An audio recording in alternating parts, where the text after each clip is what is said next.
I can't tell you how great it is to finally be in person in Manila with you at Discipleship 2022. It's been more than 2 years since Deborah and I have been away. We landed a week ago, and despite the jet lag, this has been a great week. Before I share the word, I want to go back and think a minute about the video we watched and the idea of greater works. When we think about greater works, I want to give a context for that, and I'll just go ahead and give you the title of what I want to talk about. It is relational discipleship. Yeah, relational discipleship. All of the great works God has in store for all of us will all come in a context of relationship. Anything good that comes out of discipleship is always rooted in and enhances and builds and causes relationships to flourish and prosper. So we're talking about relational discipleship. When I got to my office Monday, there was a stack of stuff on my desk, having been away for so long, and this Evangelicals Today magazine was there. I unwrapped it, opened it up. It's been there for probably a year, and it says this: the decade of discipleship. The bishops of the Philippine Council for Evangelical Churches declared 2020 through 2030 as the decade of discipleship. And they asked, because victory is known throughout not just this nation, but throughout the world for discipleship, they asked me to put an article in here about discipleship in the context of healthy church and sort of healthy discipleship. And so it's in there. They also asked if I would speak at the 34th annual conference. Again, they wanted me not to preach a sermon, but to do a Zoom with pastors all over the Philippines and talk about victory and discipleship and what God has done here through our relational discipleship over decades. You'll see a picture on the screen that Pastor Rico sent me 2 days ago. And if you look at the picture, you see this was taken many, many years ago. Look hard and you'll recognize the people. And Ferdy was leading a discipleship group before he was the running bishop.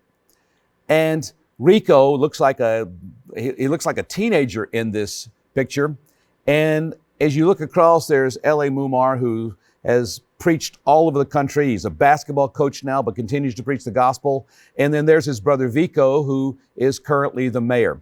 When you do your victory groups, when you meet with people and build in a relational discipleship context, you never know what God might do in and through those people when you push that forward a few decades.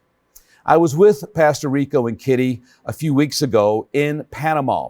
And most of you know, Pastor Rico and his family moved there with a fantastic team from Victory congregations all over Metro Manila, even the provinces. And what an honor to be there with them. They're working on their Spanish. Actually, every one of them are conversational. Some are fluent. Rico's working hard on it. But what I was really impressed with was how that team was reaching out to the students, even though they weren't able to physically meet. We walked the other UP, University of Panama, the UP branch over there.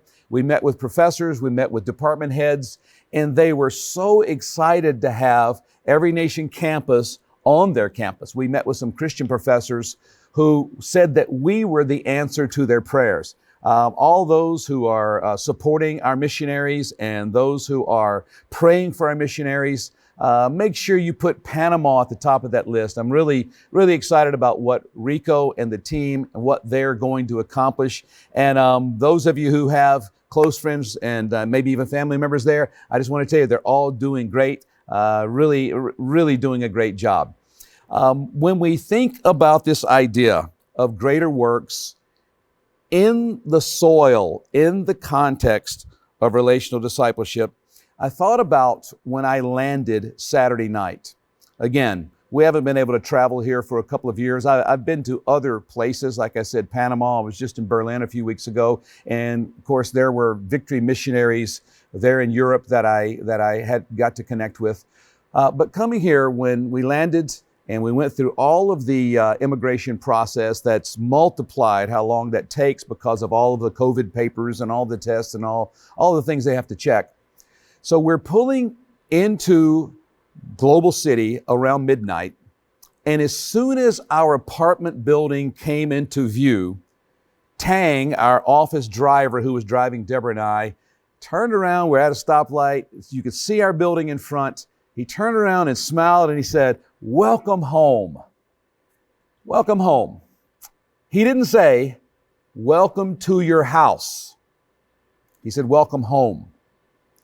You know, house and home in English are words that are similar. They're almost synonyms, but not quite. You don't ever tell someone, "Welcome to your house." You say, "Welcome home." And there are reasons why pulling up to our apartment building, which is our home, felt like home instead of just a house or an apartment. When you think about a house, it's a physical facility, whereas home is relational. A house is a building, but a home connotates a family. A house is a place. A home is all about memories. When I was 10 years old, 1969, I remember maybe the worst family vacation ever as a child. Our family would regularly go to the beaches of Florida, but this year, for some reason, my dad decided we were going to get in the car, my mom, my dad, and all 5 kids, and drive what seemed like an eternity across Mississippi into Louisiana, into Texas, and then Texas as a huge state, across the desert, way into West Texas to see my dad's hometown. We had never been there. He was so excited, and he showed us the house where he grew up. Now, look, I was 10 years old. I was so bored. What to me was just a building, to him, they were memories. To me, it was just another house. To him, it was home. I get it now because I've done the same thing to my kids. They grew up here and I would drag them back to the States to show them my childhood home. Home is about relationship. And so what I want to talk about today is the idea that relational discipleship is more like a home than a house. You can have a house that's not a home, but you can't have a home that's not a house. All right? Home takes the idea of house and makes it's filled with emotional connections and memories that are rooted in relationship and family. Because of that emotional attachment, there's something that goes much deeper than just a place or an address or furniture. I want to look at 3 texts today. 3, right? One right at the beginning of Matthew's gospel, one right in the middle, and one at the end. And I want to look at this, and when we think about greater works, I'm here to remind you that they're all connected relationally. We don't do discipleship, and we certainly don't do greater works in a vacuum that doesn't have relationship with Jesus or with the people that we're walking with and ministering the gospel to. So let's start in Matthew chapter 4. And we all know this scripture, but I want to see if we can see it in a new light in the context of relational discipleship. Verse 18, while walking by the Sea of Galilee, he saw 2 brothers, Simon, who is called Peter, and Andrew, his brother, casting a net into the sea, for they were fishermen. And he said to them, "Follow me, and I will make you fishers of men." Immediately, they left their nets and followed him. And going on from there, he saw 2 other brothers, James the son of Zebedee and John his brother, in the boat with Zebedee their father, mending their nets. And he called them, and immediately they left the boat and their father and followed him. There are several words that are repeated here for emphasis: net, boat, and immediately. We see these words show up in this narrative over and over and over. And when we think about these fishermen, several thousand years ago, if you were a fisherman in those days, the 2 most valuable assets you have for your business, for your livelihood, for your family are boats and nets. And so here are the boats and nets, and those words pop up over and over almost every sentence. And what this means when he speaks about Jesus says, come and follow me. And it says, in one story, it says they left their nets. The other one with Peter and John, it says they left their boat. So they walked away. To follow Jesus is not just about the future, but it's also walking away from some of the past. Jesus asked them and he called them to leave the most valuable possessions they had and follow him somewhat into an unknown future. Following Jesus in relational discipleship has to do with our past, our present, and our future.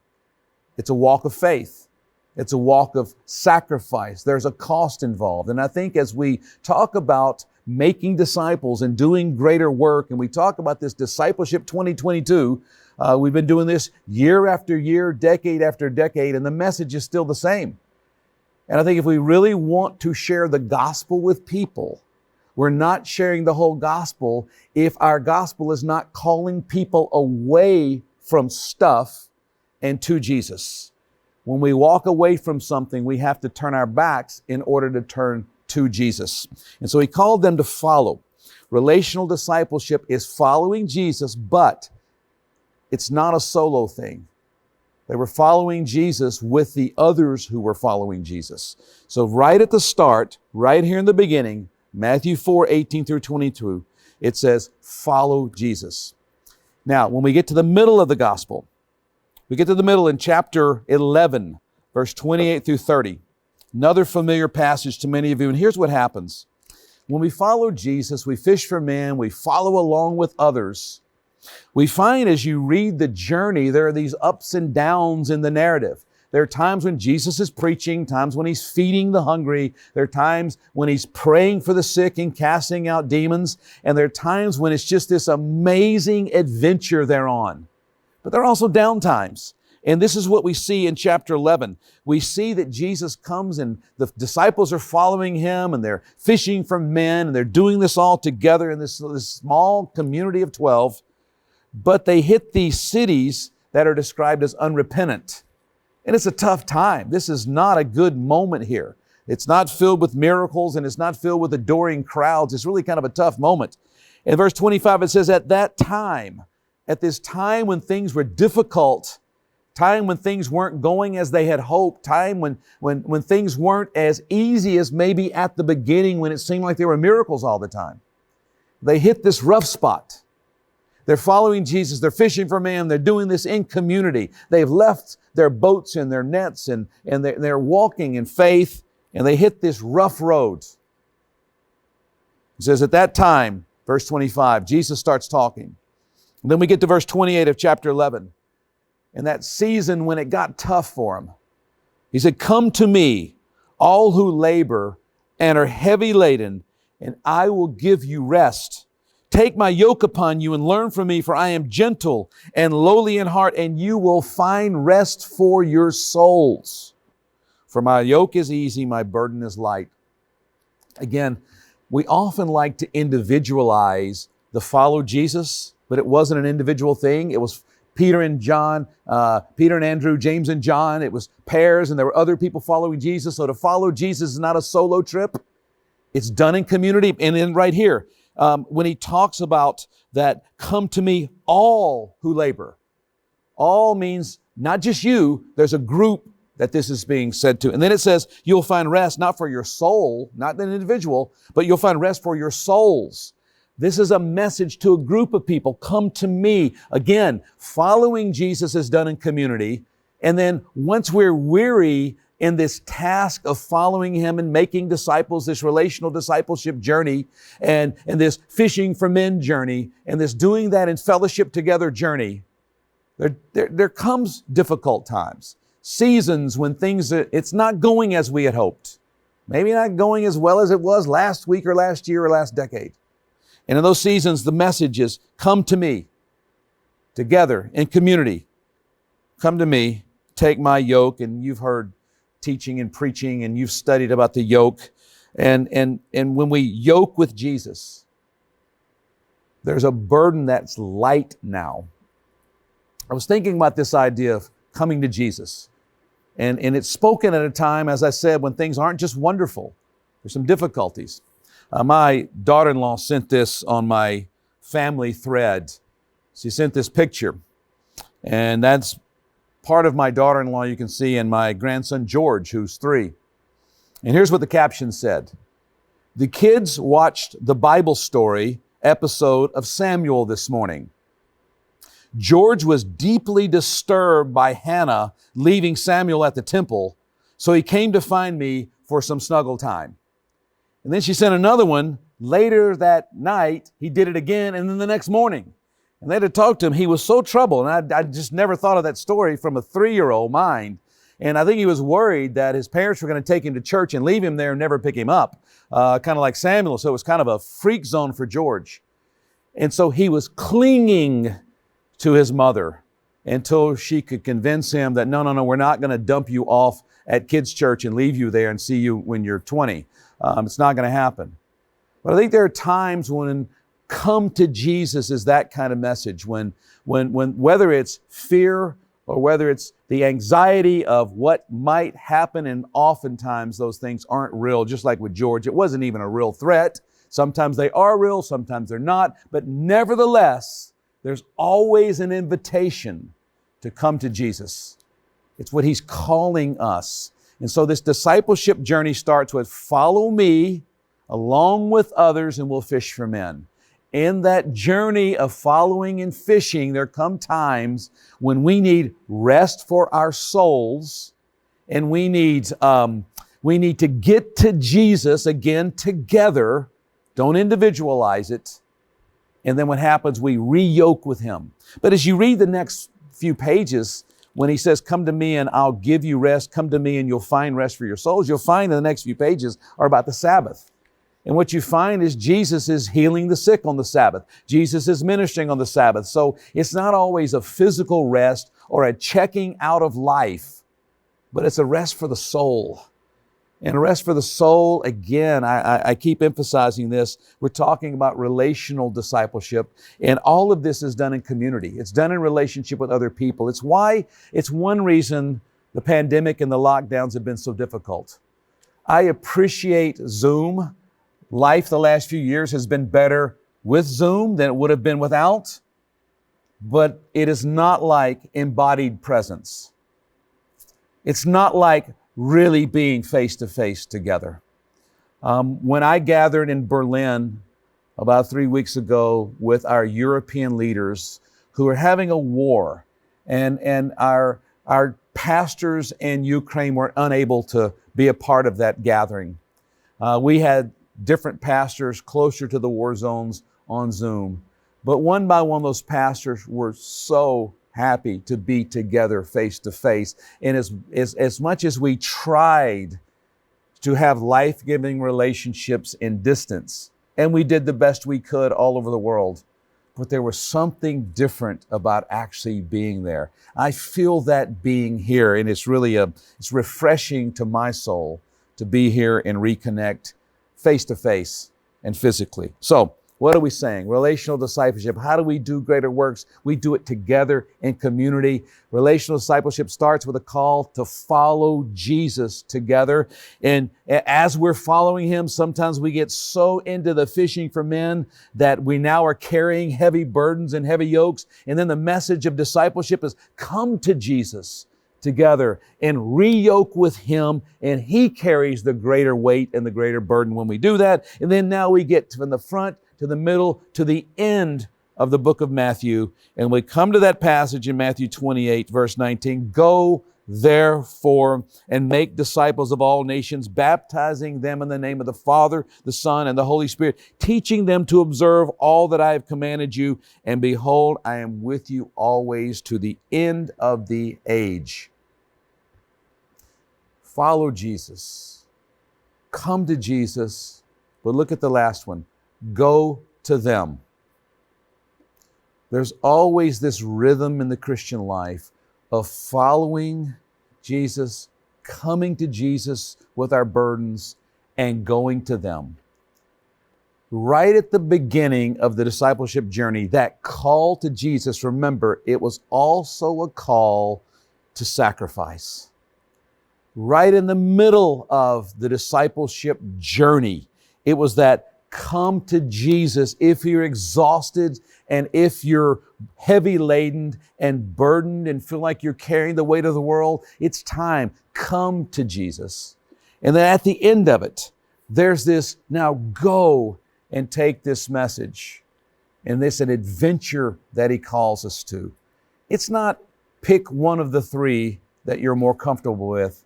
It's all three, but at different seasons and different times of life. One is emphasized more than the other. And we live this rhythm of following Jesus together, fishing for men, of coming to Jesus and unloading our burdens together before him and going out together back on mission, re-following Jesus, coming to Jesus and unloading our burdens, getting back on mission and taking this message of the gospel to people who are far from him.